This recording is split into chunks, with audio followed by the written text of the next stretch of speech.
Galera, beleza? Como é que vocês estão? Meus amigos, hoje é um daqueles dias onde fazemos uma viagem ao passado para tentar compreender melhor o presente e quem sabe nos prepararmos melhor para o futuro. Sim, temos mais um dossiê histórico. Eu acho que eu não tenho amor próprio, né? Eu devia não ir atrás. Eu devia só fazer o feijão com arroz, mas eu não aguento. Gente, diante das confusões da Alceide, por que cargas d'água, eu resolvi ver o que eu encontrava na Biblioteca Nacional, no Arquivo Nacional. Enfim, vamos falar sobre a Alceide no Brasil. Hoje, ontem e há muito tempo atrás. Muito mesmo. A primeira parte, eu quero trazer eventos recentes, alguns embates que tiveram nas redes sociais ontem. E vamos falar sobre o caso Bolsonaro. Vamos falar mesmo sobre o caso Bolsonaro, porque eu acho que a gente vai seguir uma linha que eu duvido que qualquer outra pessoa vai seguir nessa primeira parte, relembrando eventos relacionados a Bolsonaro. E tem muita coisa bem interessante mesmo, né? Também não vai falar só de 2022, vamos falar do governo Bolsonaro 2020, que aconteceu em 2021 também, e obviamente 2022, mas só que também antes da eleição. E aí na segunda parte, a gente vai fazer uma viagem realmente ao passado. Vamos sair da era Bolsonaro e vamos olhar anos 60, anos 70, anos 80, anos 90, anos 2000. O que a Alceide tem para nos contar, pra gente tentar entender o momento atual, né? E tudo que está acontecendo no Brasil e no mundo. Mas enfim, vamos começar. Eu quero só começar com esse tweet, né? Era 3h43 da manhã, eu tava assim no dilema, e o vídeo inclusive vai ser atrasado hoje. Eu falava, o que eu faço da minha vida? Aquele momento que eu tenho que decidir se eu continuo me jogando na Biblioteca Nacional, Arquivo Nacional, numa pista com embasamento, né, correndo o risco de não ter nada, ou eu falo dos assuntos do dia. Era o risco de, sim, e aí? Não tem nem material do vídeo hoje, que eu vou apostar minhas fichas, mas é uma coisa, né? Não é planadão. Sabe aquela sensação que você sabe que você vai encontrar? Eu estava certo que eu ia encontrar alguma coisa, e encontrei, e cá estamos nós. Mas vamos lá. Se você caiu aqui de paraquedas, você está totalmente perdido no assunto. A Alceide é uma agência do Departamento Americano de Independente, o maior grupo do mundo aí, individual, de ajuda humanitária, ajuda democrática, pelo menos assim que eles se vendem. E aí o Trump resolveu fechar. Vamos fechar. E muita gente denuncia a Alceide ao longo dos anos, principalmente por desestabilizar governos, democracias e aplicar golpes de Estado, né? Basicamente isso. Enfim, aí tá ali, né? Globo de ontem, final do dia, aquele choro gostoso. Trump confirma que fechará a Alceide, agência humanitária dos Estados Unidos que financia desenvolvimento internacional. Medida representa a vitória para Elon Musk, que chamou o órgão de ninho de vermes. A agência é responsável por cerca de 40% de toda a ajuda humanitária aplicada no mundo. Meu Deus, coitado dos pobrezinhos, né? Mas beleza, vida que segue. Aí, a direita brasileira está comentando bastante sobre o tema, porque é um jornalista norte-americano que já foi funcionário do Departamento de Estado, que é o equivalente ao Ministério de Relações Exteriores dos Estados Unidos, que é o Mike Pence, falou, ó, Alceide aí, irmão, gosta de aplicar censura, e muitas das confusões que aconteceram no Brasil tem dedo da Alceide e do NED, que também é um fundo aí de investimentos para levar a democracia pelo mundo dos Estados Unidos. Até o Eduardo Bolsonaro vai falar sobre isso, aqui tá meio cortado, deixa eu ver se em algum lugar aqui aparece o NED, acho que tá aqui em cima, assim, tá meio cortado. Mas enfim, aí é que ele tá comentando do que ambas fizeram, e o Eduardo Bolsonaro, inclusive, fala o seguinte, ó, além dessas ações, já assinei a CPI proposta pelo deputado Gustavo Gaia, que busca investigar a atuação da Alceide e o financiamento estrangeiro de entidades que operam dentro do Brasil para influenciar a política nacional. Enfim, aí ele faz ali uma longa thread explicativa, né, do que tá acontecendo. Tá ali o Eduardo Bolsonaro. Eduardo Bolsonaro também tá tentando se filiar na tropa, não sei se vou aceitar, tô meio assim com o Eduardo. Ruizão chamando Boulos de golpista criado do Alceide e Ivan Valente confirmando. Na verdade, é a mesma porcaria no final do dia, né? Falando que o Boulos é ligado ao NED. Por quê? Porque o NED seria parceiro, um apoiador do IRE, Instituto de Relação Estado-Empresa, um negócio mais ou menos assim. Quem é o fundador do IRE, né, o pai da coisa toda? É um advogado chamado Valfrido Vardi. Ele até tem um programa atualmente com o Reinaldo Azevedo, onde ele entrevista as pessoas e informação importante.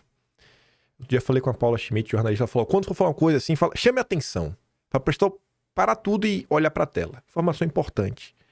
Walfrido Vardi, além de ser amigo do Boulos, fundador do IRE, foi a primeira pessoa para quem Sérgio Fernando Moro, sabe o Sérgio Moro que você conhece, atualmente senador, ex-juiz da Lava Jato, foi trabalhar quando saiu do governo Bolsonaro. Procure lá a matéria da Veja, que fala lá, Sérgio Moro se encontra, Walfrido Vardi, Valdir Simão. Veja quanto Moro ganhou para fazer apenas 3 pareceres.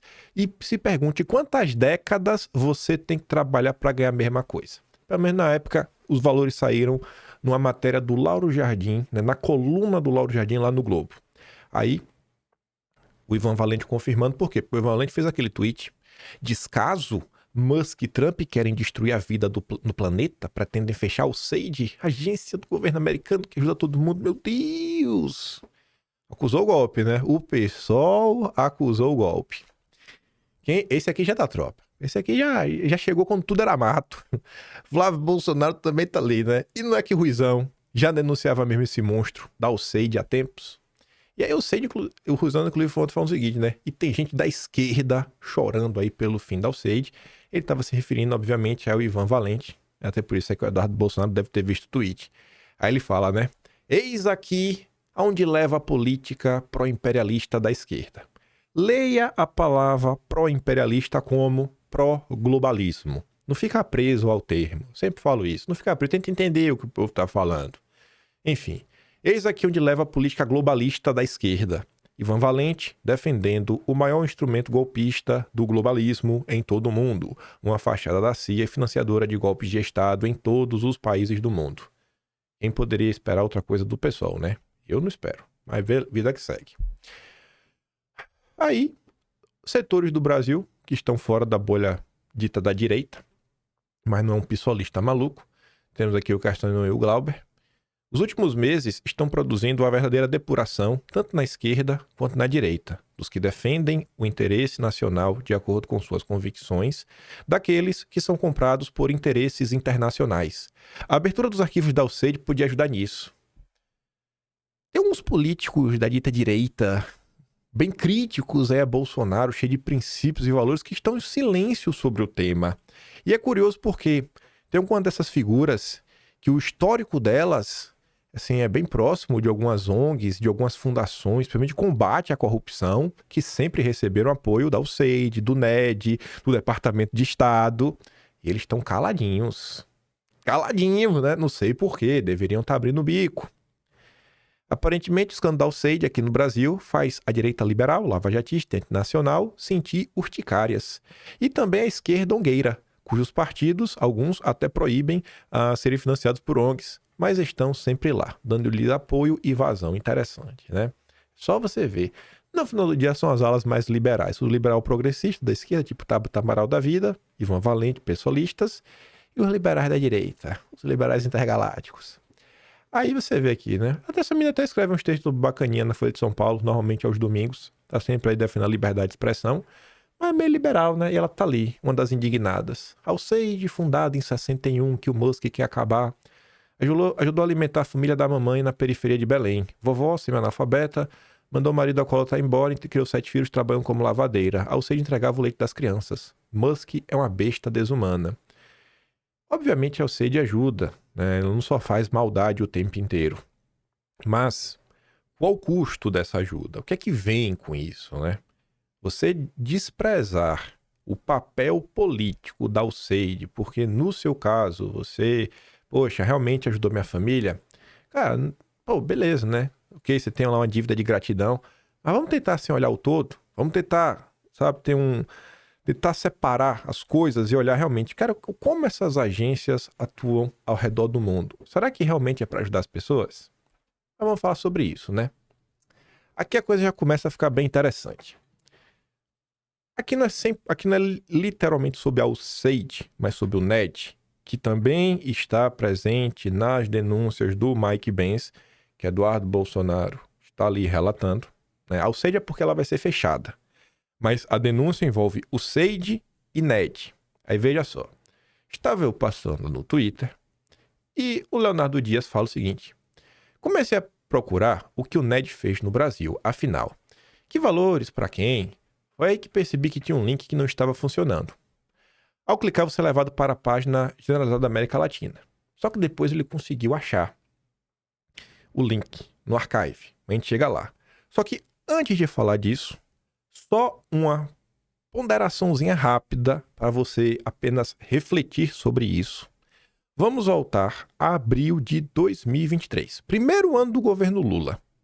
Em abril de 2023 foi quando a discussão sobre regulação das redes ganhou forma mesmo, porque aparece o PL 2630 bem desenhadinho pelo Orlando Silva, já começa a rodar, ainda não tinha sido colocado em votação, mas já estava ali se preparando para ir, né, para a votação de urgência.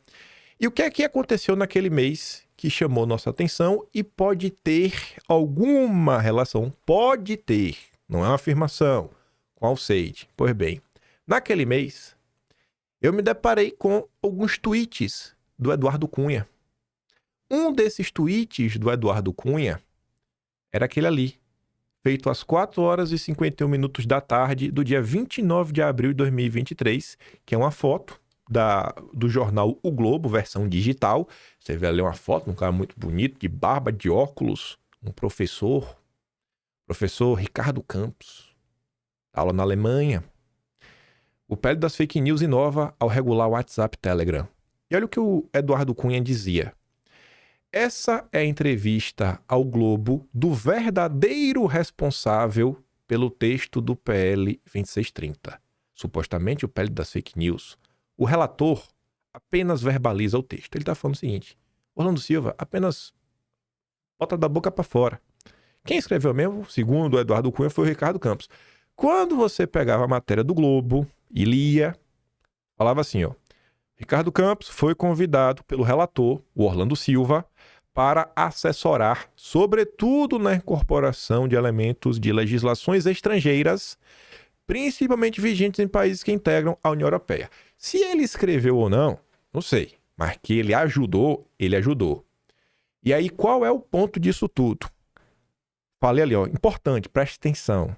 Valfrido Vardi fundou o IRE, que o pessoal aponta, né, que tem uma parceria aí com a turma do NED, que está aí na denúncia, NED, UCED, Brasil, censura, IRE, Valfrido Vardi.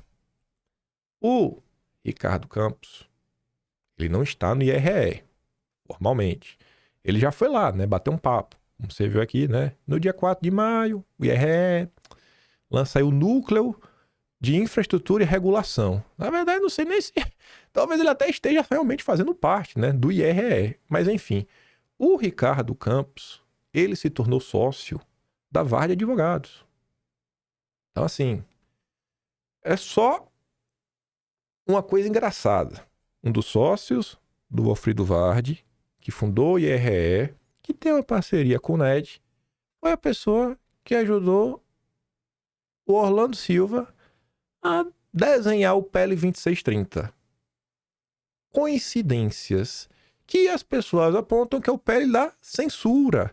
E você está vendo uma discussão que, segundo o Mike Benz, o NED e o SID trabalharam para implementar a censura no Brasil. Coincidências, né? Coisas que você só encontra no Atlas brasileiro, né? Infelizmente, desprezado, maltratado por toda a direita brasileira que não vê nenhum valor nesse tipo de trabalho. Mas vamos continuar. Aí, voltando lá pro Leonardo Dias, ele achou o link do site do NED. Ah, esse link é muito bacana. Ele vai lá, né, deixa aqui e mostra alguns grupos que receberam o cacauzinho da NED para salvar o Brasil, né? Aí vamos dar uma olhada, né? Lá fui eu abrir, ali, arquivado, aqui em inglês. A gente não quer inglês, que a gente não sabe ler inglês, nós somos burros. Eu sei ler aqui, ó, Pacto pela Democracia. Mas vamos olhar em português. 12 de fevereiro de 2022. 2022. Esse ano vocês gostam, né? Isso mesmo, 2022, rapaz. Pacto pela democracia. Promover a cultura democrática, o valor do diálogo e do engajamento cidadão para defender os processos e princípios democráticos no Brasil. A organização Apará, Pacto pela Democracia, uma plataforma da sociedade civil que inclui um grupo plural e diverso de atores políticos da sociedade civil. Vamos seguir, essa aí é bobagem. A coalizão identificará e promoverá inovações democráticas. Beleza, aí agora. Veja agora, preste atenção. Também vai organizar diálogos públicos sobre tópicos-chave da democracia com painéis plurais e monitorará e mobilizará ações coletivas. Várias pessoas, vamos trabalhar juntos em resposta a ameaças à democracia. Em grupo, vamos salvar a democracia. De quem? De Bolsonaro. Guarda isso na sua mente. Pacto pela democracia. Grave isso na sua mente. Quem também tá aí? A associação, artigo 19. Também aí, né? Auxiliar, salvar o Brasil, democracia. Grave essas duas. Artigo 19, Pacto pela Democracia. Quem também tá ali? Senhor Fundação Fernando Henrique Cardoso. Projeto Fura Bolha. Promovendo o diálogo democrático no Brasil. Mas isso aqui em 2022. Beleza. Mantém tudo isso aí em mente. Vamos voltar no Atlas de janeiro de 2024. No dossiê que a gente comentou ontem até sobre o Boulos, o Agentes Forte. No final desse dossiê, a gente tinha essas notícias. Aqui primeiro é um print de um dossiê da inteligência brasileira, era secreto, sobre o Lula. Quando o Lula foi para os Estados Unidos, em 89, se encontrar com Peter Bell. Na época era o vice-presidente do Instituto Interamericano. E o Peter Bell foi o cara que, em 69, era diretor da Fundação Ford, deu um cacauzinho pro FHC junto com o Celso Laff, uma turma lá, fundar o SEBRAP. E o Lula também foi no Council of the Americas, totalmente aí ligado aos Rockefeller. Aí a gente fala sobre isso. Depois fala do Sleep Giants, né? Recebeu ajuda de ONGs, fundações bilionárias. E aí tem duas notícias, que essas são as notícias-chave. Congressistas dos Estados Unidos são alertados sobre riscos a eleições no Brasil. E a outra notícia, já de julho, um desdobramento dessa primeira notícia. Entidades terão encontro com parlamentares dos Estados Unidos para tratar de risco de golpe no Brasil. Aí vamos só voltar aqui para ler, ó. Vamos mobilizar ações coletivas para salvar a democracia. Esse era o plano do Pacto pela Democracia, salvar o Brasil. O que aquela matéria ali do site da Comissão Arnes falava? 25 de março de 2022. Organizado pelo Washington Brasil Office, vocês devem conhecer, né? O encontro informou e alertou integrantes do Poder Legislativo estadunidense sobre as ameaças feitas pelo governo de Bolsonaro à integridade do processo eleitoral em 2022. Quem estava presente neste evento, além da Comissão Arnes, tínhamos Denise Dora da Artigo 19. Peraí, Artigo 19? Essa aqui que recebeu o cacau da NED? É, ela mesmo. Quem mais? Pedro Kesson do Pacto pela Democracia. Esse aqui, esse aqui mesmo, também estava lá. E quem mais? Esse aqui tá no coração. Alberto Cantalice, da Fundação Perseu Abramo, a fundação do PT. E aqui começou um lindo trabalho que, graças a Deus, ajudou a salvar a democracia de Bolsonaro e impedir a sua sanha golpista. Como é que a gente descobriu? Como é que eu cheguei nessa notícia aqui? Aí eu tenho que dar uns créditos, né? Mostrar duas coisas. Primeiro, episódio 887, aqui foi onde a gente achou essa notícia pela primeira vez. E depois, quando a gente falou dessa notícia e outras em sequência, que foi o 999. Mas primeiro vamos aqui ver o 887. Estamos aqui no 887. Se liga só. Esse episódio, ele tinha ocorrido dias depois do dossiê do robô do Moro. O único caso da história brasileira recente que está provado por A mais B sobre o uso de robôs para perseguir pessoas em prol de um político. Quando eu notei, e foi como eu notei, foi um dia que eu postei uma coisa, e não deu 2 segundos, o cara conseguiu postar um texto com imagem. Eu falei, cara, é impossível você fazer isso daqui em 2 segundos. E o Twitter, antigamente, ele aparecia isso aqui, ó, Twitter for iPhone. Mostrava de onde você fez. E não tava nem Twitter for iPhone, nem Twitter for Web, nem Twitter for Android. Tava lá um nome diferente, que quando eu cliquei eu vi que era uma API extra aí que o cara tava utilizando. Eu falei, opa, alguém tá usando um programa para fazer postagens. Quando eu tectei isso, eu passei semanas fazendo postagens propositais para eu receber, batendo print, pegando horário. E aí a gente derrubou o robô do Moro. E por curiosidade, o cara meio que conhecia o irmão do Moro, da época de faculdade, foi a maior confusão. E ninguém também deu assunto na época, né? Como ninguém nunca dá assunto para nada do que a gente diz. Mas beleza. Aí, dia depois desse dossiês, eu comentava sobre isso daqui, né? Moro era candidato. Você vê que na época a gente tava dando o rastro certo, né? Meu amigo Arthur tava ali, ó. Rosângela Moro se filia ao Podemos e muda domicílio eleitoral para São Paulo. Tem mais coisa nesse angu. A mudança de domicílio eleitoral é para deixar Moro senador como plano B de sua fracassada candidatura presidencial. Moro está desesperado pelo foro privilegiado. E realmente, né? No final do dia, Moro foi senador. Então estava certo, era o plano B. E aí, o Moro estava lá, né? Sua campanha presidencial, foi lá fazer um evento, um lindo evento. Tava com o Oriol Visto aqui, Álvaro Dias e esse rapaz. Quem é esse rapaz? Flávio Arnes, que já é velho conhecido, né, de vários dossiês que aparecem no Moro, a família Arnes, a família Moro. E aí, na época que aconteceu isso, o Dom Lancelotti, que tá lá no Twitter, ele fez essa postagem. Estou ficando importante, rapaz. Eu começar a expor o emaranhado ao redor de Sérgio Moro, que eu fui notado pela Comissão Arnes. Aí eu lembro que eu vi essa postagem e falei, deixa eu ver esse aqui, né? O que é que a Comissão Arnes está falando. Aí eu lembro que eu cliquei lá, aí fui lá ver o que o pessoal estava comentando, né? Na época, eles estavam contra o PL 191/2020, que é o PL de mineração, né? Para mudar o código de mineração. Bolsonaro tentando destravar o Brasil.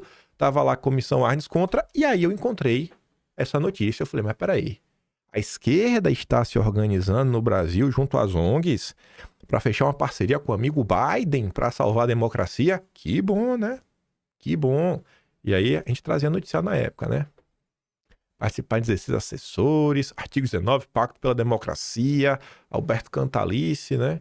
Aí você vê como as coisas, o tempo vai passando e vai fazendo mais sentido. Você vê as denúncias atuais, você vê que elas se encaixam com coisas que nós já falamos no passado. E aí, olhando o episódio 999, olha esse. Isso aqui ocorria dias depois da reunião de Bolsonaro com os embaixadores. A gente estava lá, né? O mundo está sabendo a partir de hoje que o Brasil é uma republiqueta. Por quê? Só porque Bolsonaro se reúne com embaixadores. Aí já foi um caos, um caos. Embaixadores avaliam que a apresentação de Bolsonaro sobre o sistema não convenceu. E você vê que naquela matéria de junho de 2023 do Financial Times, aquela matéria que fala de quem veio ao Brasil, que o William Burns, o diretor da CIA, veio ao Brasil, Laura Richardson veio ao Brasil, o Sullivan, a turma que falou com o Mourão e tudo mais, o Shannon, tudo isso daí, aquela matéria comentava, né, que ó, o pessoal na hora que viu aí com aquela confusão de Bolsonaro com o embaixador, já entrou em campo e falou, ó, presta atenção nisso aí, viu? Presta atenção nisso daí, que isso aí tem marmelada. Não confia em Bolsonaro, não, que Bolsonaro é mentiroso. Mas enfim, a gente falava, né, olha o Samuel Punch, rapaz. Você vê, né? Rapaz, Samuel Punch.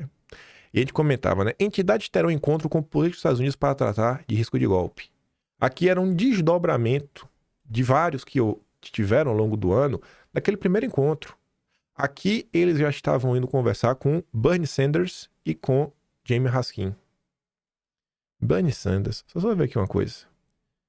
Pra eu não achar que eu tô maluco. Bernie Sanders. Bernie Sanders. Bernie Sanders. Bernie Sanders. Cadê, rapaz? Bernie Sanders, né? Eles foram encontrados também com Bernie Sanders. Eu não tô maluco, não. Nosso dossiê da semana passada, primeiro episódio, parte 1. Como Joe Biden e Bernie Sanders ajudaram Lula a vencer. É isso aí. Então a turma foi se encontrar com Bernie Sanders para ajudar a salvar a democracia no Brasil. E aí você vê, né? Tem um encontro, mais um encontro que foi organizado pelo Washington Brasil Office, tá aqui embaixo. Tava lá artigo 19, Comissão Arnes, que tava lá no início, Maltazon, tudo mais, lindo, maravilhoso. E quem é o James Raskin? Ele era o cara que basicamente presidia a CPI do Capitólio. Então você vê assim, o tempo foi passando, a gente comentava os grupos que faziam parte do Washington Brasil Office, né? Lindas pessoas, maravilhosos, sensacionais, né? Você vê, nossa, velho, como não gostar dos nossos amigos? Então tá todo mundo aí. Ó, esse rapaz aqui aparece ao longo do governo. Você lembra quando o Twitter Files ocorreu? Que entraram com a multa contra o Twitter? Foi a Uniafro, é o Douglas Belchior. Olha aparecendo aqui, ó. Grande rapaz, trabalhador. Enfim, todo mundo aqui faz parte do Washington Brasil Office. Essa imagem, eu lembro que eu vi ela outro dia. Na época não fazia sentido na minha cabeça, mas...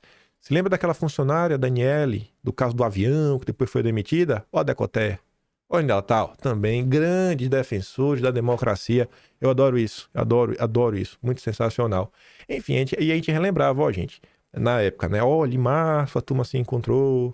Aí depois aqui de novo, né? Deputados dos Estados Unidos querem investigar se militares interferem na eleição do Brasil. PT quer que europeus monitorem as eleições brasileiras, né? Essa é a turma que fala de soberania nacional. Deus está vendo vocês, viu? Aí tá a turma do Vox denunciando que o PT aprontava no Brasil. Aí tava lá, né? Enfim, deputados europeus se reúnem com centrais sindicais para falar de política do Brasil, isso em julho, né? Aí vem a The Economist. Aí tem uma participação grande dos Rothschild. Jair Bolsonaro pode tentar roubar a eleição. E ia se criando aquele clima gostoso de defesa da democracia contra Bolsonaro. Isso e muitos eventos aí que foram rolando. Então, assim, sei lá. Aí, quem reclamava, né, da coisa de Bolsonaro lá, do encontro? Aí tava lá o Randolph, que já queria condenar Bolsonaro, ficar inelegível, por causa do evento com os embaixadores. Aí, nosso grupo Prerrogativas de Praxes, sempre com espaço na Folha de São Paulo. Não tá aqui, mas eu apostaria que foi na coluna da Mônica Bergamo, né? Grupo de advogados, grupo, né? Que grupo? Dos petistas, né? A cara da Mônica Bergamo é essa nota. Advogados ligados a Lula, vem crime de Bolsonaro. Sempre. Óbvio que vocês vêm crime, né? Pelo menos aqui você veio a gadelha, né? Fala, advogados ligados a Lula. Foi mais honesto. Aí vem o Pacheco chorando, o Lira fica calado, o Estadão já falando de golpe também. E cá estamos nós. Então, assim, não sei se a turma vai tirar uma CPI do papel para olhar essas denúncias aí, mas talvez vocês podem começar a olhar esses encontros que ocorreram aí ao longo do tempo, etc, tudo mais. Mas vamos continuar. Quando a gente vai para abril de 2024, falando da Alceide em específico, olha onde estava a Alceide, né? Com o Mário Vieira. Mário Vieira conversou com a Samantha Power, estava na frente da Alceide, sobre temas centrais à presidência do Brasil no G20, como saúde, educação, desenvolvimento sustentável. Aí, olha isso aqui. Bernie Sanders discutindo como o governo Biden enviou a CIA mais o secretário de Defesa ao Brasil. O Brasil esteve na mão do Departamento de Estado. Faz com que todas as ações pesadas contra o Twitter e Elon Musk façam mais sentido. Aqui é de abril, ano passado, viu? E aqui, o que aconteceu em março. William Burns, que também ajudou a salvar a democracia, veio bater um papo com a substituta aí do Mauro Vieira, lá no Itamaraty. Em particular no combate à desinformação. Graças a Deus que temos a CIA para ajudar a combater as fake news no Brasil. Obrigado, CIA. Obrigado por salvar a democracia brasileira. O que seria de nós sem vocês? Aí avançando. Vamos voltar à lei de pagamento. Fundação Fernando Henrique Cardoso. Projeto Fura Bolha. Aí a gente tem que voltar muito no tempo. Muito mesmo. Vamos rebobinar a fita. Episódio 191. Até as capas eram diferentes, né? Dossiê Vaza Moro. Sempre um dossiê para chamar de seu. O que é que acontecia no episódio 191? Ele já começa de uma forma bem intrigante. Começava assim. Sérgio Moro fez um tweet, apagou, refez o mesmo tweet 4 minutos depois. Sérgio Moro não usava o termo fake news. Foi uma das primeiras vezes que ele usou o termo fake news na vida. Tenho visto a campanha sórdida nas redes sociais em grupos de WhatsApp para me desqualificar. Não me preocupo, já passei disso depois da Lava Jato, verdade acima de tudo, fazer a coisa certa acima de todos. Aí ele mudava para, tenho visto a campanha de fake news nas redes sociais. Parece até a galera que fica se vitimizando, né, nos tempos atuais. E a gente falava sobre isso. Aí ela falava, cara, isso daí é estratégia usar na CPMI das fake news. Aí a gente mostrava que era o momento que o Moro tinha saído do governo, que em Kataguiri falando, olha, vamos fazer agora aqui dia 27, né, na Câmara, vamos chamar uma coletiva pra gente falar o que a gente vai fazer a partir de agora. As denúncias do Moro são muito, muito contundentes das interferências de Bolsonaro em torno aí da PF. Então, obviamente, Bolsonaro não pode, né, nomear o diretor da PF se Bolsonaro está aparelhando a PF. Ele vai usar para perseguir seus adversários. Moro tirou qualquer prerrogativa de Bolsonaro sobre a Polícia Federal. Mas as pessoas... É muito fácil chegar hoje, sabe, em 2025, e falar assim, ó, o vagabundo do Bolsonaro, aquela cadela do PT, o frouxonaro, aquele desgraçado, ele podia ter peitado a decisão do Ramagem. É muito fácil falar disso sem saber o que estava acontecendo na época. É muito fácil. Principalmente a turma dos princípios e valores. Aí que curioso, né? O MBL, na época, tava batendo papo ali com o Marcelo Freixo, né? Pra ver aí, né? Pessoal MBL em preparações para barrar a nomeação de Ramagem. As pessoas não lembram do que aconteceu. É muito bacana, sabe? Julgar em 2025 o que acontecia no passado. Eu adoro os intergalácticos. Aí a gente comentava na época, o Disseu já tava ali, ó, arquitetando, falava, ó, o objetivo não é ficar em Bolsonaro, focar nos filhos. O projeto é desestabilizá-los, deixando que eles façam o restante do trabalho. Falar barbaridade nas redes sociais, que serão reproduzidas na grande mídia, comprometendo a imagem do pai. Disse eu sempre, cara, mira nos filhos. Mira nos filhos para desestabilizar Bolsonaro. Aí na época, quem tava lá, né? O que esperar do governo do Bolsonaro em 2020? Começo da Jovem Pan traçam perspectivas. O governo precisa tomar cuidado com a ideológica. Bolsonaro precisa deixar filhos de lado. As pessoas que me atacam hoje estavam do lado errado, né? No passado. Vamos ver, né? Se hoje, em 2025, quem é que vai estar do lado certo? Os intergalácticos ou não? Aí a gente comentava sobre isso e você deve estar se perguntando, tá, e o FHC? E a fundação do FHC? Mas calma. Aí a gente falava ali, né? Felipe Moura Brasil, né? Tava ali, com todo mundo, mesmo papinho de sempre, establishment, direita flaviana, sempre aquele papo que os filhos de Bolsonaro não prestam pra nada. O Alexandre Frota já tava ali, fechado com o Disseu, personagem central da CPMI das fake news, o homem que leva os materiais do Luciano Ayan, né? Protocola, documento 032/2019. Aí o Disseu falava, né? Curioso. Olha que curioso. Olha esse texto do Disseu. A hora é agora. Impeachment, o golpe virá. A primeira pergunta é quem quer derrotar Bolsonaro? Além das esquerdas, derrotadas em 2018. A oposição a Bolsonaro engrossada hoje pela direita liberal. Sempre ela, rapaz. A direita liberal apoiou ou não apoiou o voto nulo? A direita liberal é ou não é grande parte do movimento intergaláctico? Curioso. Mas vamos continuar. Aí falava nova oposição democrática que vinha surgindo, tudo mais, pipipi, ppp, e chegamos no ponto do FHC. Olha isso aí. O projeto Fura Bolha, que em 2022 recebeu um apoio, ele já existia em 2020. Olha o que consistia o projeto Fura Bolha. Colocar pessoas diferentes para conversar. Será que a Joyce e o Randolfo Rodrigues pensam realmente diferente? Marcelo Freixo, Ana Pascoal? Tabata Amaral, Vinícius Poit, Partido Novo. Pô, pai aí, filho aí do Wilson Poit, amigo do Dória, que o Dória colocou no Sebrae e tudo mais.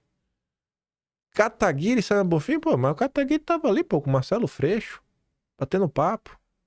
Então você vê assim, cara, os movimentos, né, daqui, pô, em torno da terceira via, eles realmente, eles têm uma... Porque a turma deles gosta de falar, né, essa turma da terceira via é meio globalista. Você realmente vê que as coisas, o tempo vai passando e essas teorias malucas da direita, elas seguem malucas. Mas, para algumas pessoas fazem sentido, né? Mas vamos continuar. Aí, ontem o Vanguard comenta o seguinte: nos últimos dias muito se falou da USAID. Trata-se de uma agência americana para o desenvolvimento internacional, em outras palavras, é o abuso do poder de quem está na posição dominante através de dinheiro. Trata-se de influenciar, manipular, intervir conforme interesses momentâneos de um governo internacional sobre nações soberanas. Referido dinheiro é aportado através de ONGs, veículos de comunicação, associações, empresas, políticos, etc. As denúncias sobre esse tema são gravíssimas, merecem toda a apuração necessária de todos os órgãos que pregam uma democracia pétrea e inabalável. E o Felipe Barros diz: Trump e Musk prometem acabar com o financiamento da USAID. agência do governo dos Estados Unidos que injeta dinheiro em ONGs para controlar o debate público, sob pretexto de combater desinformação. Essa verba sustenta grupos como Sleep Giants, o Instituto Vero do Felipe Neto, que atuam como sensores digitais disfarçados. Com o fim desse repasse, a máquina de manipulação financiada por Washington pode perder força. Esses recursos chegam ao Brasil por meio de intermediários como a Atlantic Council e a Midan, que já colaboraram enfim. Essas ONGs pressionam empresas a cortar publicidade de veículos que não seguem sua cartilha ideológica, limitando a liberdade de expressão e manipulando a opinião pública. A revelação de que Felipe Neto e Felipe Giants recebem dinheiro do governo americano escancaram a interferência externa direta. Esse esquema usa ONGs como fachada para impor uma agenda política, minando a soberania do Brasil e distorcendo o debate democrático. Tá. Será que isso faz algum sentido? A gente falou muito aí, momentos recentes, censura, mas e essas outras partes, né? Brasil, ONGs, meio ambiente. E agora, obviamente, né? Não ia ser um dossiê histórico se a gente não fizesse uma viagem ao passado. Mas vamos lá. Isso daqui chega no final do vídeo e foi um complemento sem igual. Meu amigo Lourenço Carrasco, primo do Chaves, amigo do Chapolin, mexicano raiz, o imbróglio da Alceide, né? Mexicano raiz e brasileiro de coração. A investida de Donald Trump contra a Alceide está revelando um segredo de polichinelo. A utilização da estrutura de ajuda humanitária e apoio às democracias como instrumentos de intervenção e conflito irregular contra os países-alvo do Deep State estadunidense. Aí ele fala lá do Dodge, 90 dias, enfim. Enquanto isso, o mundo em geral foi informado do que já era conhecimento público, de que qualquer investigador das interferências estadunidenses em todo o mundo meio que já sabia. Entre outras operações de ajuda, ficou-se sabendo que a agência financiava nada menos que 90% dos órgãos de imprensa da Ucrânia, depois que o Zelensky, hoje sem mandato legal, fechou quase todos os que lhe faziam oposição. Juntamente com o NED, que está aí na mesma confusão, né? E os institutos Sociedade Aberta, ele está falando da Open Society, né, do Soros, ou seja, a Alceide, junto com a NED, junto com o Soros. A Alceide tem sido peça-chave da agenda intervencionista estadunidense nas últimas décadas, fomentando revoluções coloridas e apoiando ONGs em várias áreas de interesse daquela agenda, como meio ambiente, direitos humanos, treinamento, né, pró-democracia, entre outras coisas. No Brasil, onde atua desde 1962, um ano após sua fundação, desde a década de 90, a Alceide tem sido uma das principais financiadoras da agenda ambiental indigenista, inclusive com ativos programas de capacitação de profissionais treinados em meio ambiente. Muitos dos atuais líderes do aparato ambientalista indigenista que opera no país passaram pelo seu programa de lideranças ambientais. Em medida, a ajuda referente ao meio ambiente passou a representar cerca de metade do orçamento público dedicado ao Brasil. Em 2005, olha agora, 2005, a Alceide iniciou a sua ambiciosa iniciativa para a conservação da Bacia Amazônica, ABCI em inglês, que visava a ocupação efetiva de áreas críticas da Amazônia por meio da coordenação de ações de diversas ONGs ambientalistas indigenistas do Brasil, Bolívia, Peru, Equador, Colômbia, Guiana e Guiana Francesa. O objetivo do programa era estabelecer uma barreira verde de áreas protegidas para conter as atividades econômicas de uma vasta região transnacional do bioma Amazônia. Em maio de 2007, o MSA expôs o programa no seu boletim semanal Resenha Estratégica, o qual circulou rapidamente por todo o país e catalisou uma firme resposta à ABCI por parte de setores do governo brasileiro via Itamaraty e Ministério da Defesa. Bom, eu vou acreditar no que o Lourenço falou? Eu vou. Por quê? Porque eu já fiz uma pesquisa no Arquivo Nacional e não faltam realmente menções, né? Os militares realmente sempre pararam para ver as denúncias que o velho Lourenço vinha fazendo. Não faltam lá. A gente falou do amigo do Lourenço esses dias, né? O Vitor Grunewald, que em 94 já estava sendo monitorado pelo Exército porque ele estava sendo processado pelo PT em 94, porque ele falou que o PT era membro do Foro de São Paulo. 1994. Esses cidadãos estavam à frente do seu tempo. Mas enfim. O mal-estar diplomático, com a Embaixada dos Estados Unidos, como qualificou o jornal Correio Brasiliense, forçou uma paralisação do programa, que foi retirado do sítio eletrônico da USAID e posteriormente reconvertido na assim chamada Iniciativa para a Conservação da Amazônia Andina, ICAA, já sem o Brasil, que era o seu objetivo principal. Por essas e outras, só podemos fazer coro com as muitas vozes sensatas que estão pedindo o fechamento puro e simples dessa agência subversiva. Tem umas coisas que o Lorenzo fala que eu acho assim, por mais que faça sentido, é meio louco. Só que assim como o livro dele, o Máfia Verde, ele cita, isso aconteceu no ano X e saiu no jornal Y. No livro tem um que eu lembro, ele fala, no ano de 1990 e pouco, a Folha de São Paulo comentou que a FHC disse que as ONGs são organizações neogovernamentais. Eu falei, será, velho? Será que esse velho tá falando a verdade? Aí eu fui lá na Biblioteca Nacional, né? Aí ele tá falando aqui, ICA, né? ACBI, ABCI, né? Mal-estar diplomático, Correio Brasileiro. Deixa eu ver se eu acho. Me deu o ano 2007. Pois não tá lá, rapaz. Pois não tá lá na Biblioteca Nacional, 2007. Não é que o Lorenzo não tá mentindo? Governo/Projeto Amazônico. Itamaraty veta iniciativa da USAID de criar consórcios com 26 ONGs. Intenção era atuar em áreas do Brasil e mais 4 países. E a notícia ainda sai com a entrevista do lado. A espionagem. Espiões. O serviço secreto do Reino Unido e dos Estados Unidos tem trabalhado na área. Mas como assim? O Lorenzo não é louco? Aí vamos ver o que a matéria dizia. A implantação de um ambicioso projeto de conservação da bacia amazônica, financiado pela USAID e que envolve grande área em 5 países da região, inclusive o Brasil, provocou um surdo mal-estar diplomático entre Itamaraty e a instituição americana. Divulgando no site da agência, a iniciativa para a conservação da bacia amazônica recebeu o sinal vermelho do Itamaraty, que mandou suspender sua execução prevista para julho. A proposta, ainda em fase de planejamento, é coordenada por 5 grandes consórcios internacionais formados por 26 organizações não governamentais ambientalistas e defesa dos indígenas, instituições de pesquisa e universidades dos Estados Unidos e dos países da região.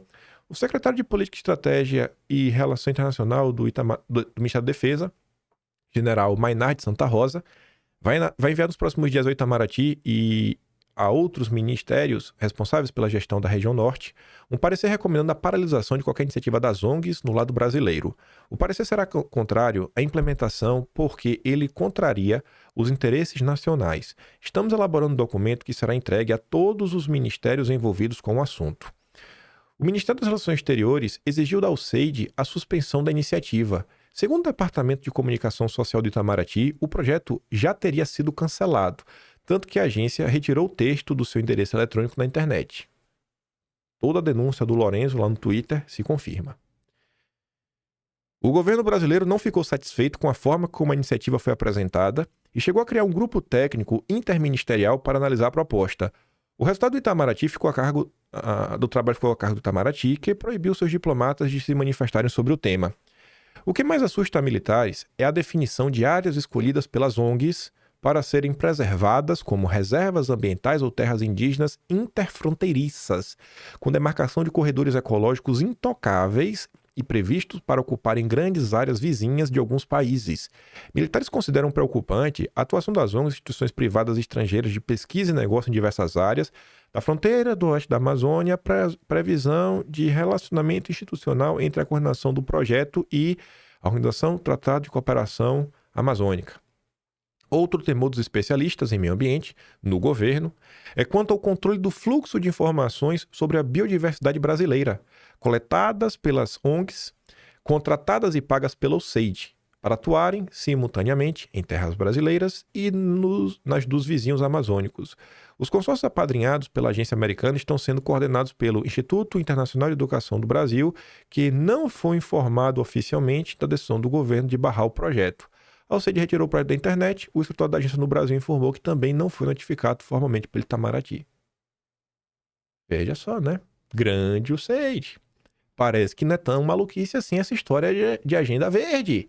Aí agora em 2025, teve algum acordo aí sobre gerenciamento de terras indígenas de 14% do território nacional, que foi discutido meio que em Davos, que tá aí, né, o maior imbróglio acontecendo. Teve isso agora em 2025? Teve!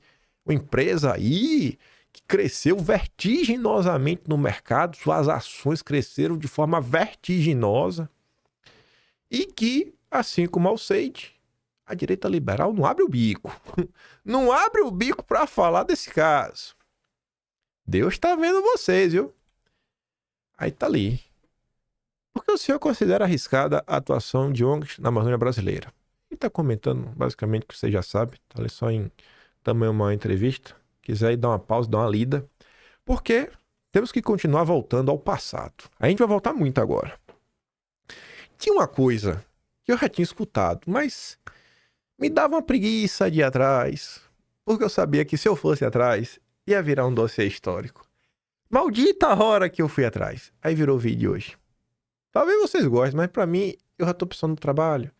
Porque esse mês de fevereiro só tem 28 dias. Eu tenho 4 dossiês em sequência históricos, longos, pra transcrever em texto no meio de 28 dias. Revidar os textos dos meus amiguinhos, Pai Patrulha Brasileiro. Continuar fazendo vídeo diário. Eu ainda tenho família. Enfim, né? Eu não tenho amor próprio. Mas eu resolvi fazer porque eu não me aguento. Aí eu falei, né? Por que não olhar, né? E aí eu comecei a... Eu achei 2 coisas que quando eu falei, cara... Sabe o que eu achei? Já tá aqui, ó. Eu achei isso. Que pra você não é nada. Mas pra mim, falou tanto. Que eu fiquei naquela dúvida. Eu falei, eu sei que se eu continuar, eu vou achar mais alguma coisa. Foi aquele meu tweet do início do vídeo. Eu tinha certeza que eu ia achar, mas... Falei, será que eu quero achar? Eu não aguento. Tamo aqui, né? Já sabe o que eu achei. Pois bem, eu achei isso aqui lá no Arquivo Nacional. Um livro, 4 séculos de latifúndio. E esse livro também está falando da Alceide. Está falando mais especificamente do Acordo MEC-Alceide. Eu já tinha escutado falar sobre isso. Ah, deixa eu ir atrás, né? Pois bem.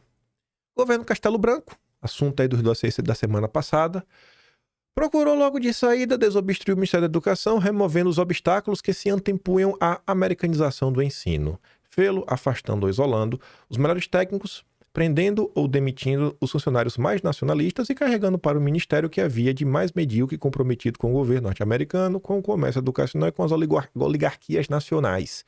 Era a hora e vez de Suplicy de Lacerda. Quem é Suplicy de Lacerda? Chegaremos lá. Na primeira fase, os Ministérios da Educação e do Planejamento estabeleceram os contatos com as autoridades norte-americanas para o estudo dos planos educacionais. Joaquim Farinha Góes Filho, diretor executivo do Ponto 4, coordenador da CONTAP, órgão central para a distribuição das verbas da Alceide, e, por coincidência, destacado membro do Conselho Federal de Educação e um dos donos do ensino industrial no país, foi intermediário nas negociações, percebendo para isso cerca de 3 milhões de cruzeiros mensais. Curioso, né? O cara que tá ali chefiando dinheiro é o cara também que tem um braço na educação, faz parte da oligarquia nacional. Qual o empresário que vocês conhecem que gosta muito da educação? Tem uma deputada liberal progressista do Partido do Chuchu que tem uma relação com esse empresário sensacional. Esse empresário tem até uma loja varejista também que teve a maior confusão no início de 2023. Você vê, né, que o tempo passa e você vê as mesmas figuras. O empresário brasileiro que tem vínculo com relações internacionais. Vou lembrar aqui de outro empresário, né? Não é esse daqui que a gente tava falando agora, né? Eu acho. Mas, se eu não me engano, um empresário chamado Jorge Paulo Lemann, ele também era membro do Diálogo Interamericano. Se eu não estou enganado, né? O seu Jorge Paulo Lemann era membro do Diálogo Interamericano. Né? Enfim, você tem aqui um cara, né, da educação, parceiro da Alceide, gerencia verbas. Mas vamos focar primeiro ali no Suplicy de Lacerda, né? Não, aqui a turma entregou a educação para as oligarquias nacionais. Aí lá fui eu, né? Meu Deus, sabe para que eu fui pesquisar? Flávio Suplicy de Lacerda. Foi ministro da Educação, Castelo Branco, depois lá. Durante sua gestão, o MEC assinou o acordo MEC-Alceide que visava transformar o ensino brasileiro num projeto tecnocrático. Cadê vocês aí que adoram falar, né? Os militares brasileiros positivistas, tudo tecnocrático. Olha lá. Faz sentido agora, né? Aquela história que é tudo tecnocrático no Brasil, tudo técnico, 100% técnico. Técnico. Parece que isso veio de algum lugar. Esse acordo foi conhecido como Acordo McUsaid. Gente, dossiê da semana passada. Quem eram as oligarquias nacionais que tomaram poder? Era a turma do IPES. Os ipesianos no poder. Flávio Suplicy de Lacerda, ministro da Educação. Cadê? Educação. Flávio Suplicy de Lacerda era membro do IPES? Sim. A turma do que a gente comentou semana passada. Ah, rapaz, McUsaid. Eu falei pra você outro dia, aquele dossiê de 4 partes, dá pra fazer umas 8. Olha lá, ó. Quem poderia imaginar, né? Que um ipesiano tem envolvimento no acordo do McUsaid. Que baita coincidência, né? Eu adoro essas coincidências no Brasil. Vamos continuar, né? Vamos dar uma olhada. Acordo do McUsaid. O acordo do McUsaid foi implementado no Brasil com a Lei 5.540/68, foram negociados secretamente. Secretamente, isso sim é verdade. O acordo foi tão bom que foi discutido secretamente, só depois que o público descobriu. E só se tornaram públicos em novembro de 66, após intensa pressão popular, política e popular. E aí esse acordo previa basicamente reformar o ensino brasileiro de acordo com padrões impostos pelos Estados Unidos. Apesar de ampla discussão anterior sobre a educação iniciada ainda em 61, essas reformas foram implementadas pelos militares que tomaram o poder após 64. Peraí, pelos militares ou pela oligarquia nacional, os liberais, do IPES? A turma do Roberto Campos, a turma do Jorge Melo Flores, do Lucas Lopes, do Bulhões, do Mário Simonsen, do Júlio de Mesquita Filho da Folha de São Paulo, do seu Frias da Folha... Júlio Mesquita do Estadão, Frias da Folha de São Paulo. É muito bacana colocar culpa, né, nos militares. Mas quem era o ministro da Educação, hein? Que fechou o acordo? Era militar? Não. Não era. É bom, né, você usar os militares para você se esconder. A reforma mais visível ocorreu na renomeação dos cursos. Os antigos cursos primário e ginasial foram fundidos e renomados como primeiro grau, com 8 anos de duração. Já o antigo curso científico foi fundido com o clássico e passou a denominado segundo grau, com 3 anos de duração. Então acabou aquela parada que tinha lá de magistério e tudo mais. É a partir disso daí. Para a implantação do programa, o acordo impunha ao Brasil a contratação de assessoramento norte-americano e a obrigatoriedade do ensino da língua inglesa desde a primeira série do primeiro grau. Gente, isso aqui se chama soft power. Se você já está aprendendo a língua de outro país, meu irmão, você vai olhar aquele país e falar, rapaz, esse país é importante. Esse país é tão importante que eu tenho que aprender a língua deles na minha escola. Um país que quer ser hegemônico, que quer ter poder, é bom, né? Quando todo mundo fala a língua dele, quando a língua dele é a língua universal. Segundo Márcio Moreira Alves, que foi um deputado bem crítico, você acha lá várias coisas no Arquivo Nacional, McUsaid, na verdade, tinha como proposta inicial privatizar as escolas públicas. Matérias como história tiveram sua carga horária reduzida para que estudantes da época não tivessem seus olhos abertos em relação à ditadura. Se lembra assim, ó, isso aqui, tem muita gente na direita que fala sobre isso. Do Olavo de Carvalho, diversas pessoas falam, cara, tiraram, né, matérias que eram essenciais, filosofia, latim, educação política. É daqui, ó. Agradeça ao Seide. Então, é fácil colocar a culpa só no Paulo Freire, mas parece que o Paulo Freire tinha amigos. Amigos que ajudaram a tornar a educação brasileira o que vocês veem hoje em dia. Aí mostrar aqui um vídeo de uma pessoa que viveu a época. Isso aqui é o cara meio esquerdoso, né? Mas mesmo sendo esquerdoso, você abstrai aí e tenta entender o que ele tá falando do McUsaid. Vê só. Então, o que ocorreu?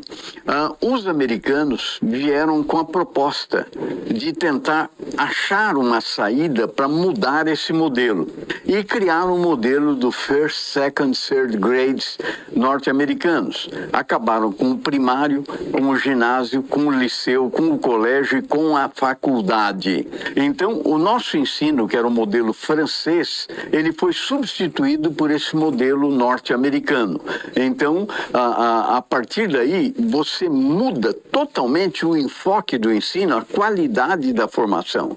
Nós tínhamos uma formação fortemente humanista, nós tínhamos uma formação de uma visão global das ciências de maneira geral. E quando os americanos chegaram, perguntavam-se por que um país pobre de terceiro mundo, de América Latina, tem que estudar civilização grega, civilização romana. Então, o que ocorre? Você forma líderes. A universidade era a grande escola de líderes do Brasil. E decidiu-se fechar essa escola. Então, a faculdade extinta-se, cria-se o colegiado e o departamento e o crédito. Elimina-se a série.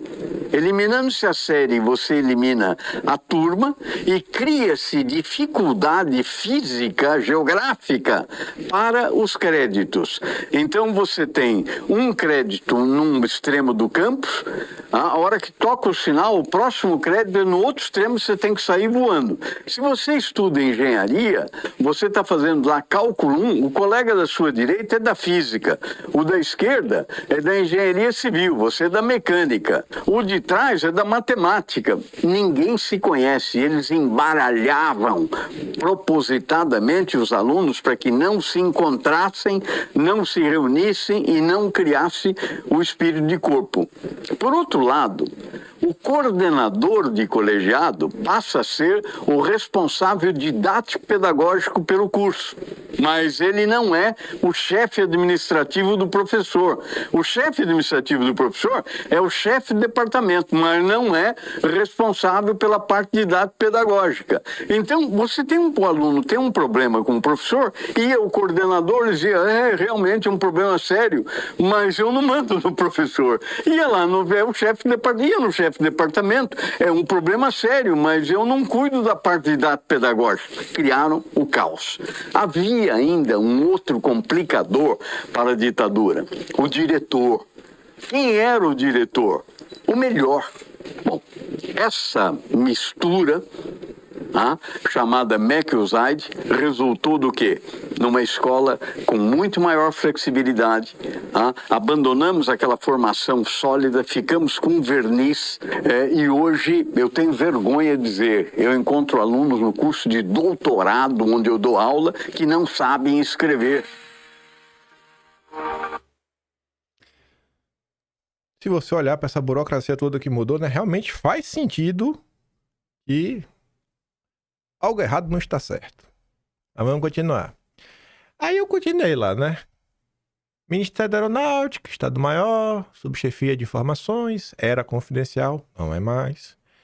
Resoluções do 4º Seminário Estadual de Reforma Universitária. Eu falei, é Salvador. Aí eu comecei a dar um bizu, né? Olha como as coisas são curiosas. Transformação da universidade em fundação privada. A transformação da universidade em fundação privada, né, significaria a entrega da universidade ao globalismo. Vamos ler com as palavras da direita, ali imperialismo, é o globalismo.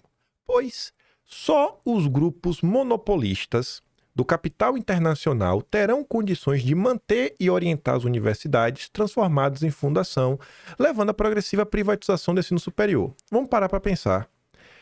Pensa na universidade. Todas as suas particularidades, tamanho, segurança, refeitório, biblioteca, professores, diversos cursos, laboratórios, né, material de insumo que você tem que comprar. Cara, não é um negócio simples de lidar. Não é uma escola de bairro. Quanto vale hoje no Brasil uma escola? Você vai comprar uma escola, tá pronta já. O prédio tá pronto. E na escola grande não. Quanto vale? Só um prédio. Agora, imagine uma universidade. Quanto custa um campus? Quantos metros quadrados tem? Quanto custa aquilo ali? Quem são as pessoas que têm dinheiro para comprar isso? Ele tá apontando isso. Ele fala, cara, se você transforma isso numa fundação, não tem dinheiro público para sustentar, a gente sabe que isso, a universidade acaba sendo bem caro. Quem que vai ter dinheiro para manter isso? Não é qualquer um que tem dinheiro para comprar. No Brasil é a cara do campeão nacional, no máximo, né? Ou no mínimo. Enfim, essa aqui até falou, cara, o que vocês estão fazendo é maldade. Vocês estão tentando aí criar uma situação que vocês vão dar na mão dos campeões nacionais a educação superior do Brasil. É do texto do relatório Atkin. Esse relatório Atkin, todo mundo que você encontrar falando do acordo MEC-OECD, ele vai dedicar linhas e mais linhas, capítulo mais capítulo, para falar especificamente do relatório Atkin. Eu não vou entrar em detalhes sobre isso. Se você tiver interesse, vá atrás. É um dos pontos centrais do acordo MEC-OECD. Enfim, o texto do relatório Atkin, afirmativa de que somente como fundação privada a universidade adquiria um grau maior de autonomia. Ora, a transformação da universidade em fundação redunha no levantamento de uma estrutura empresarial, isto é, seu mecanismo de funcionamento econômico dá-se no estilo de uma empresa capitalista. Ele está falando disso assim, o foco no final do dia na universidade não é ensino, pesquisa, vai ser, cara, tem que dar dinheiro. Os custos têm que ser, né, tem que cobrar um determinado valor e tem que valer a pena como uma universidade privada no final do dia. Esta empresa capitalista funcionará como instrumento de satisfação dos seus financiadores. Está escrito aqui errado, Ford, mas considere a Ford Foundation, ou a Ford Foundation, já conhecida nossa, ou os Rockefeller, despenderão recursos para especializar técnicos, ou melhor, aplicadores de uma técnica que o complexo industrial do imperialismo está a reclamar, né? O complexo industrial do globalismo. Aqueles profissionais técnicos, 100% técnicos, só decisão técnica, tipo Armínio Fraga, técnico, Edmar Baixa, técnico, Galípolo, técnico, só gente técnica, decisões técnicas que você vê como o Brasil está indo muito bem. Enfim, vinculado à privatização de ensino está o desaparecimento da gratuidade do ensino superior. Aí ele continuava.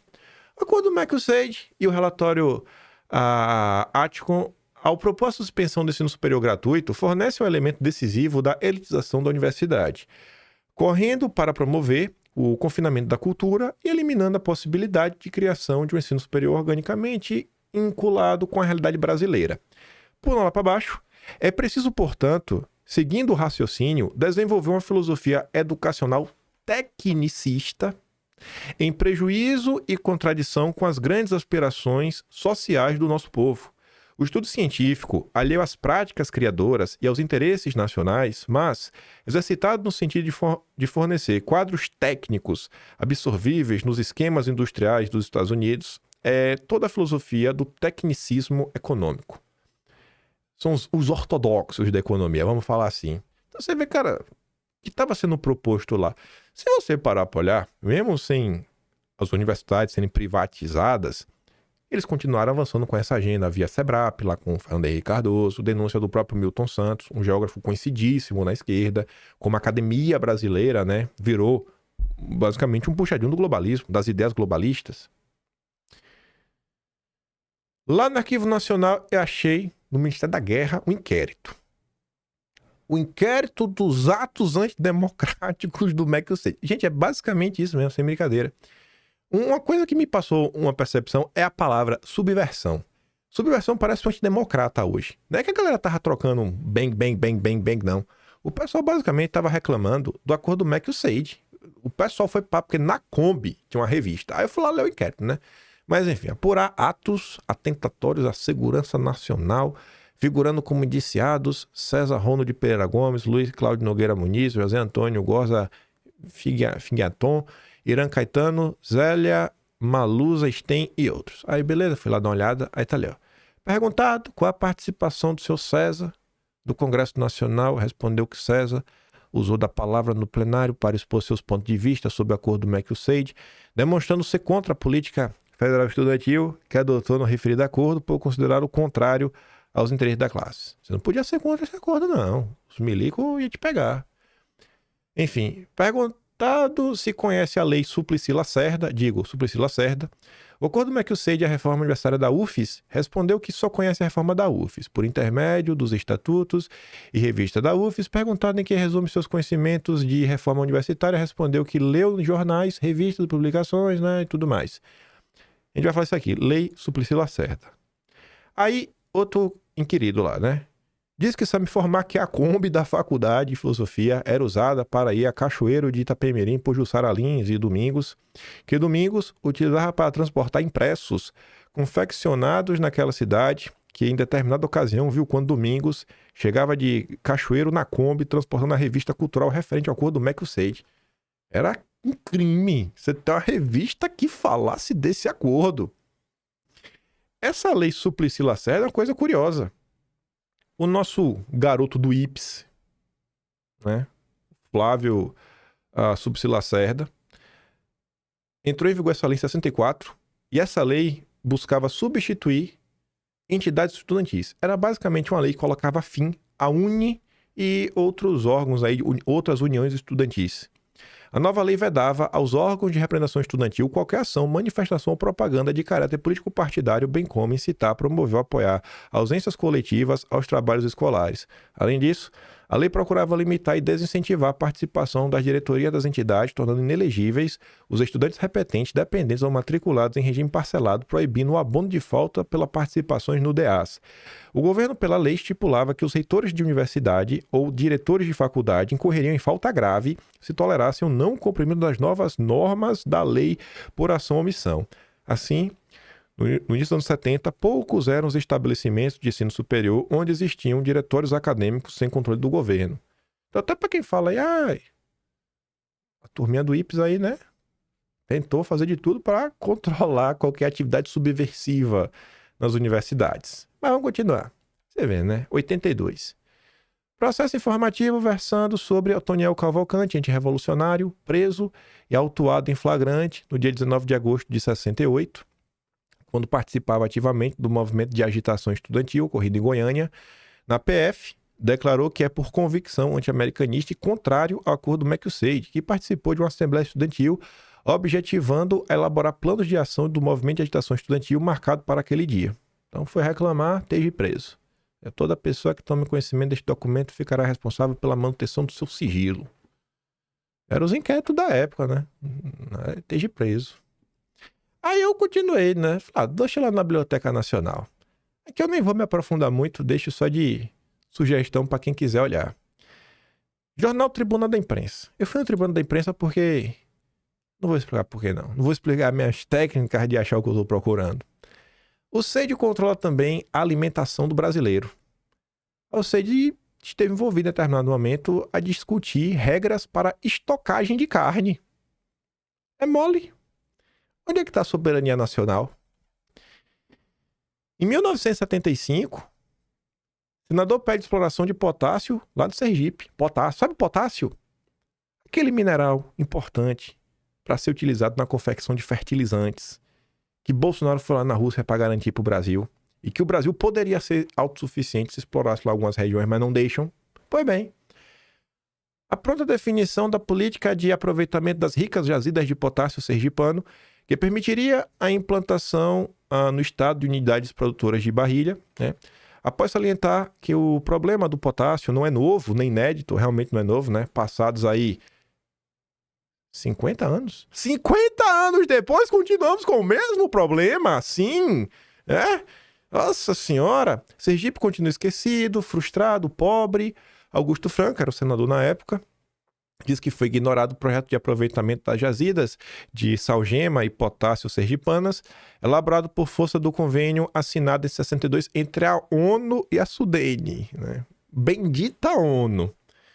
Estudos e planos continuaram a ser feitos tecnológicos, né?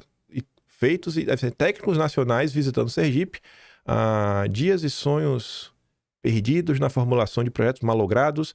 Chegou-se a afirmar contra os fatos de costas para a realidade de que, devido ao fato de não serem conhecidos os depósitos de potássio no Brasil, para o futuro próximo, o Brasil deverá depender das importações.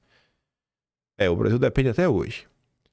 Segundo consta de estudo elaborado em 64 por técnicos brasileiros e norte-americanos que trabalhavam para o CEIDE. E não acharam, né? Você não sabia que tinha lá, né? Tá bom. Ficou curioso também, né? O CEIDE interessado em saber onde é que tem potássio no Brasil. A mesma CEIDE que agora em 2007, né? Agora não. 18 anos atrás. Né? Tava ali querendo organizar o meio de campo na Amazônia, né? Tô de olho, viu? Como agem os grupos estrangeiros no Brasil? Que bom. Um trust gelado e frio. Você lembra da Que Bom? Um dia ela já foi brasileira.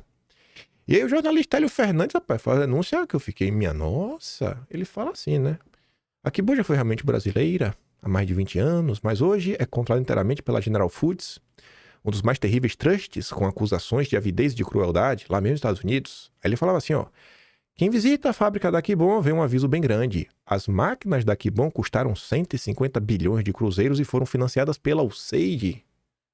Nem o picolé fica em paz. Qual a explicação para esse financiamento de 150 bilhões a General Foods pelo USAID, hein? Vocês estão comprando do Brasil ou vocês estão comprando o Brasil? Aí lá pra tanto, até do Rockefeller tá falando, não vou entrar nessa... É tudo maluquice, né? Com certeza nada disso daqui é verdade. Só botei porque eu achei interessante. Aí essa é bom pra pegar o contexto das discussões da época. 11 de abril de 89.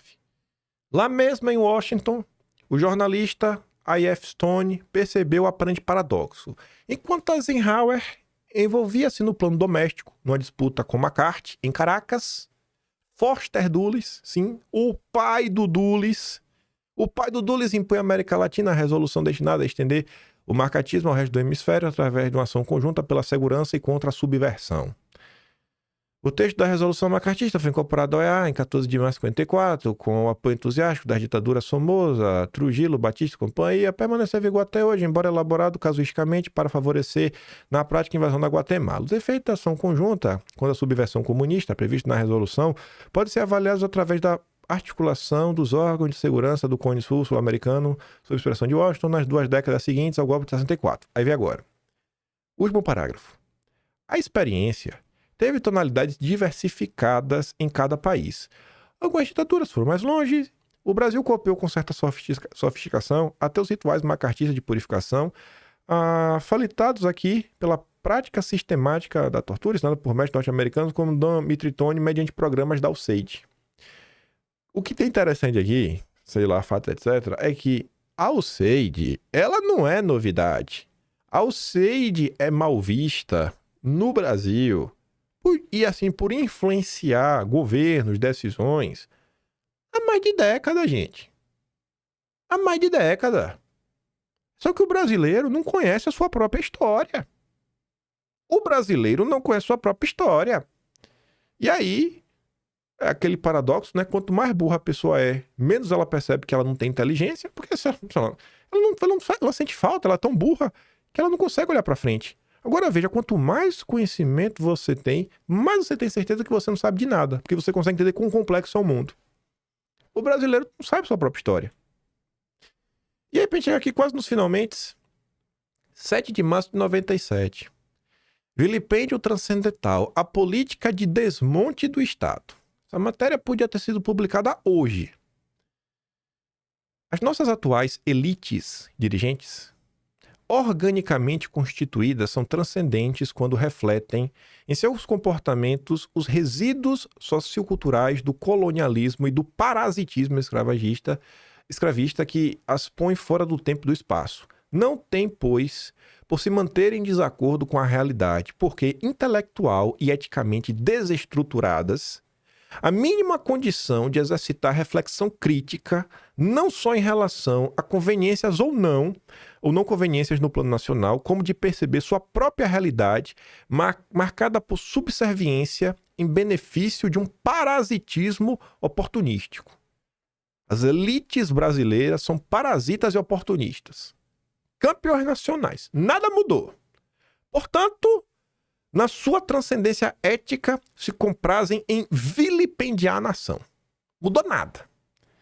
Essa atitude de vilipêndio transcendental, que vem se exteriorizando desde quando, para servir os interesses hegemônicos no continente, nossas elites políticas e dos setores dominantes do empresariado, ou seja, os bilionários mesmo brasileiros, vocês conhecem aí, campeão nacional, assistidos por pivôs de tecnocratas e autoburocratas alienados e, por isso mesmo, alinhados no cenário estreito da nova ideologia do fim da história. O que é isso? A ideologia do fim da história é uma tese do Fukuyama, era uma tese de 89, que falava assim, irmão, daqui não tem mais pra onde ir. O mundo agora vai ser imutável a partir de agora. E que mundo imutável era esse? Era a democracia liberal. O liberalismo tomava conta do mundo e estamos cá. E cá estamos nós. As elites liberais ao redor do mundo. Aí,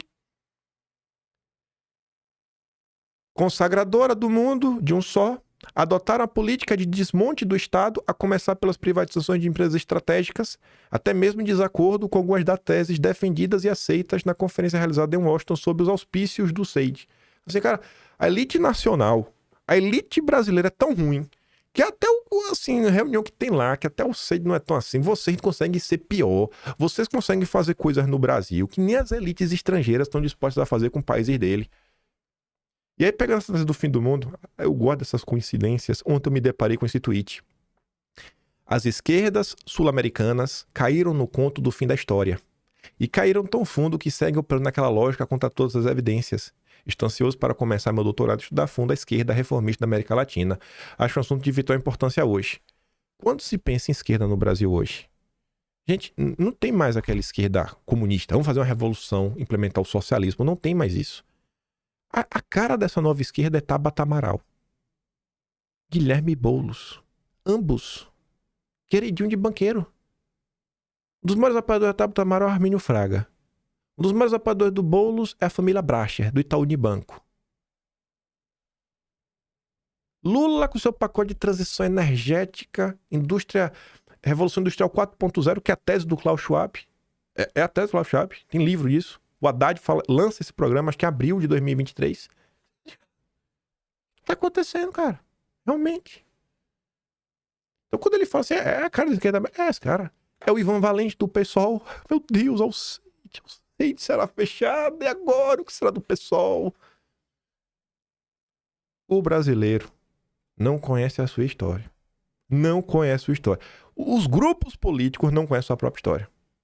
O Brasil de direita não sabe o que foi a direita um dia. Como se fosse uma coisa imutável. Não sabe nem quem é o Enéas, o que o Enéas defendia mesmo, sabe? E estamos aqui até hoje. Enfim, né? Para começar o mês, mais dossiê histórico, meu Deus do céu. Chegamos ao fim. Eu vou mandar aquele vídeo lá do cara falando do acordo do MEC e o SEID. Se você tiver interesse, vá atrás. Se você é educador, vá atrás. É da sua área. Se interesse. E tenha certeza que tem 1001 denúncias por aí. Os meus colegas... Tem um coleguinha, rapaz, analista de geopolítica da direita. Ele adora falar sobre isso. Luta contra o Foro de São Paulo. Ele adora me difamar porque eu gosto do professor Lourenço Carrasco. Irmão, o professor Lourenço tem muita coisa útil. Você viu aí, ó, a denúncia que ele fez era verdade mesmo sobre o SEID.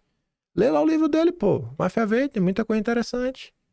Para de ser assim um difamadorzinho. Vocês estão demais, velho. Tem demais. Mas por hoje é isso. Se gosta do meu trabalhinho, quiser dar um pouco mais, passa membro do canal, tem um Tony Valeu, tem um Peito na descrição e tem um Atlas Brasileiro, né? Que não tem outro registro da história do Brasil. Não tem quem tá ligando os fatos, escrevendo. Não tem, velho. O que eu vou falar? Então, se você quiser saber realmente o que aconteceu no Brasil, tá aqui, ó. kimpaim.com. Mês a mês. Conectando as coisas. Lembrando o que aconteceu no passado. Né? Tentando trazer pro dia a dia. Pra gente sair dessa superficialidade e as platitudes do debate público e tentar entender o Brasil, né? Que realmente com a profundidade, tentar encontrar algum tipo de solução pra esse país. Fico por aqui. Que ganhe beijo e abraço. Tamo juntos. Valeu, meus amigos. Fui.